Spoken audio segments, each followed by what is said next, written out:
How is possible without killing? I got you now. I got you. I got you.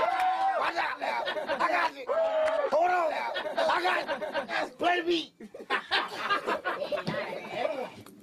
Okay, let's get serious. First of all, it's not a joke. It's very serious.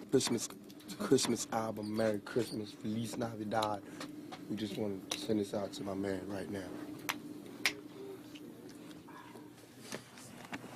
Tell me, how do you pronounce your name? Tupac. Tupac. Remember, like two, and Pac like pocket. You won't go wrong. Just Tupac.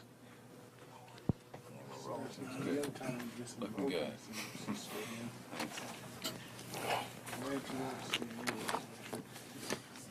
What's your best Christmas memory? Let me see. When I thought we didn't get any gifts for Christmas, I was in Baltimore. I thought we didn't get nothing. It was a knock on the door. My sister's principal from her school came, and they had like this charity, whatever, where they give like the turkey to the poor family on the block. We was the poor family. So we got this turkey. I got some cheap boots, you know, got little cheap trinkets. But on Christmas, you want as many trinkets as possible. And so I got a whole bunch of little tiny things. It was cool. We got free cheese, free beans, free butter, free everything. All that little government surplus stuff. But on Christmas, you need it. I mean, as opposed to us having an empty refrigerator, empty nothing. So I just remember when it first came, you know, and it's always like a Christmas carol playing around Christmas time on somebody's TV. And I just remember that first feeling, like really feeling like, you know, dang, this is Christmas. You know, this is like the give thing. The give thing. That's when I used to feel the sorriest for my mother. It's because there was no man there, you know, and this is a woman, my mother. She had to tell us, you know, she had to make it like Mary, and there was nothing there. There wasn't even regular dinner, let alone Christmas dinner, you know, and she had to, like, explain to us how, like, I mean, it's so hard to sell that all we need is each other's speech, especially when your stomach hurts, you know, and she's telling us that as our stomachs go, she's like, all we need is each other and some meat. But I thought it was just so beautiful how she just would be strong and she would do it. And she would never use that time to go, your fathers are really jerks, you know, they really left me here. But they did. Our fathers really did leave her. And I mean, our fathers, like my father, my sister's father, different fathers, but they really did leave us. And, you know, they didn't call on Christmas to help my mother explain why the hell we ain't get no gifts. They was just like, you know, with they woman, wherever they was, being big shotty, being Santa Claus to somebody else's kids. And so, I mean, no love taken from my father, God rest his soul, but, I mean, I got it. He better not expect nothing big on Christmas.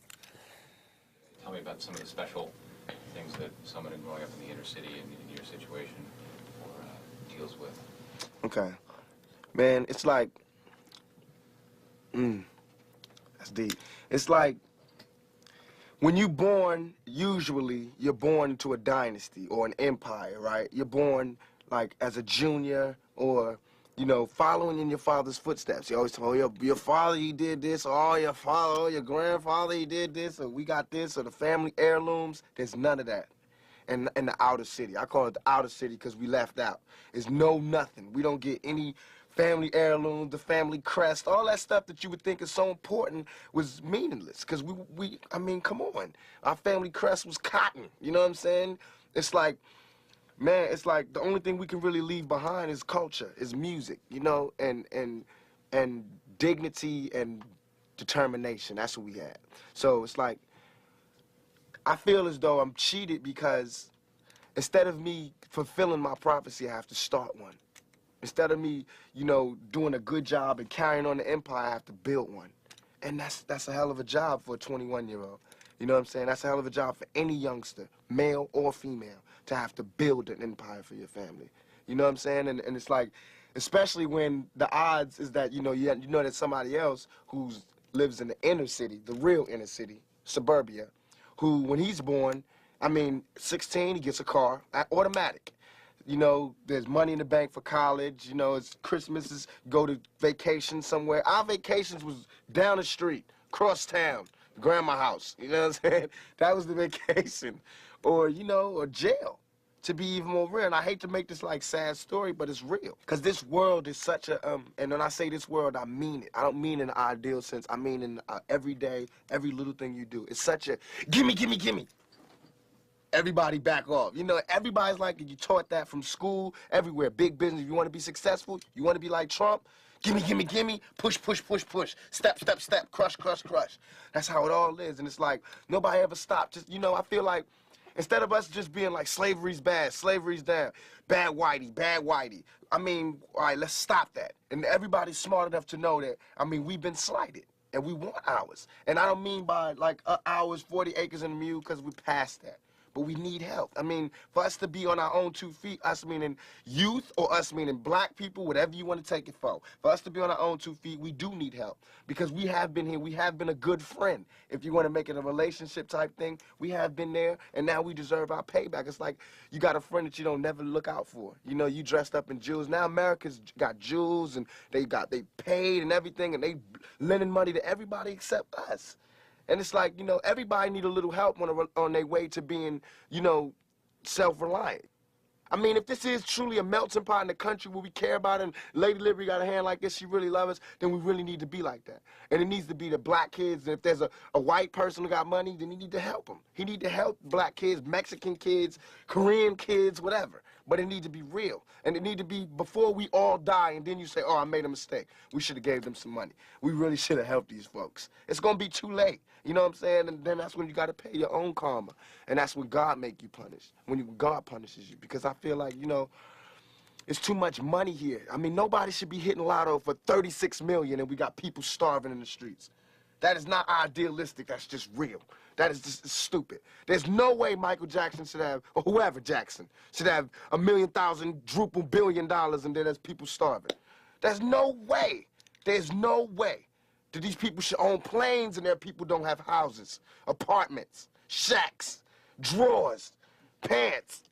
I know you're rich. I know you got $40 billion, but can you just keep it to one house? You only need one house. And if you only got 2 kids, can you just keep it to 2 rooms? I mean, why have 52 rooms and you know there's somebody with no room?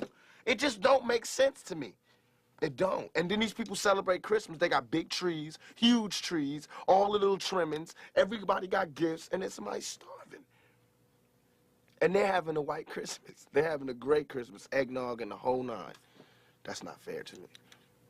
I think that when there's hopelessness, people revolt. Because it's like there's nothing else. Like, you know, it's like we're going, is America going to help us ever? You know, because, I mean, we know for a long time they haven't. Are they ever? And it's like all these things are showing us no.